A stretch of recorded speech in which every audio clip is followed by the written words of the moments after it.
Hello viewers, I am your host Chanaka Mendiratta with another episode of South Asia Focus.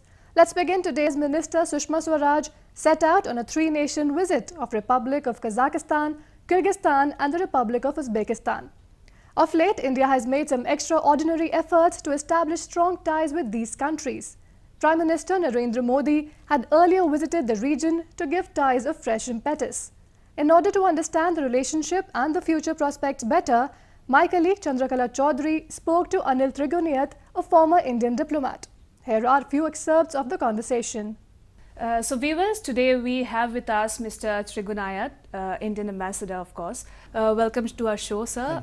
Well, Mr. Trigunayat, we have a historical ties with Central Asian countries. How significant is the recent visit of External Affairs Minister Sushma Swaraj? You know that you rightly mentioned that the historic ties, and they go almost over several thousand years. Right. And in the Middle Ages also we had the Babur and the Timur also coming from this region. However, after the independence, it was going through the Soviet Union. We had very close ties with them, and you remember that in Uzbekistan we had the Tashkent Agreement in 1966. Also, we always had long-standing ties, and there is historical, cultural, a very closeness that always existed. However, it is like saying that very close yet so far, because after these countries became independent some 25 odd years ago, the basic connectivity was missing. Right. And therefore, since 2012, India started this program of Connect with Central Asia. So therefore, it is very important to develop some kind of mechanisms, and we have already been participating with them, if you remember, in SICA format, for example. In the United Nations, all these countries have supported our India's candidature for the UNSC. So they are very important from us, and it provides you a follow-up on as to what we have done so far after the visit of the Prime Minister. Mr. Trigunayat, what according to you are the major issues that India and these countries are actually facing, and how can they help each other in resolving these issues?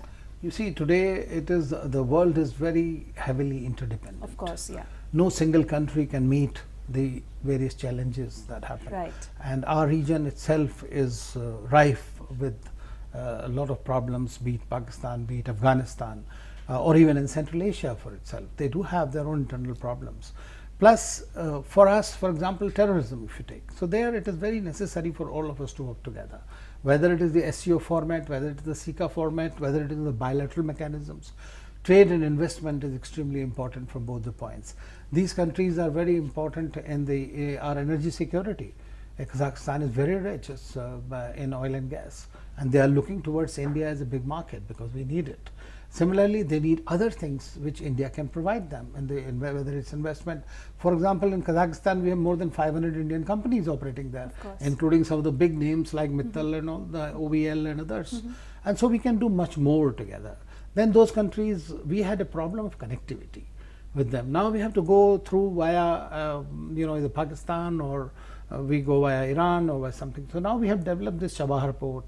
We have developed the connectivity through North-South Transport Corridor, and we are part of the Ashgabat Agreement. So then where are we going to, how we work? So all these issues will be discussed during this, so that they can be carried forward through different mechanisms between India and individual countries. Do you think this visit comes in the backdrop of India reaching out to its SCO partners, of course? Well, in a way, yes.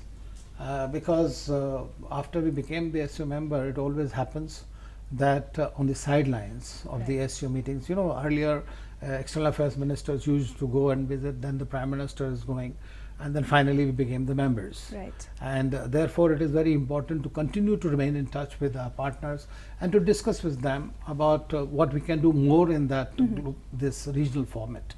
And that is a very important organization, and we have become a full member of that now, along with Pakistan, and therefore it is important to know what are they thinking about, what are they expecting from us, because India is a very big economy. I mean, we are the largest, fastest growing economy in the world. Right. Growing very, though their expectations are much more from us, and they are very important from a strategic point of view for India. All right, Mr. Trigunayat, thank you so much for joining us. Thank you so my much. pleasure. Yeah.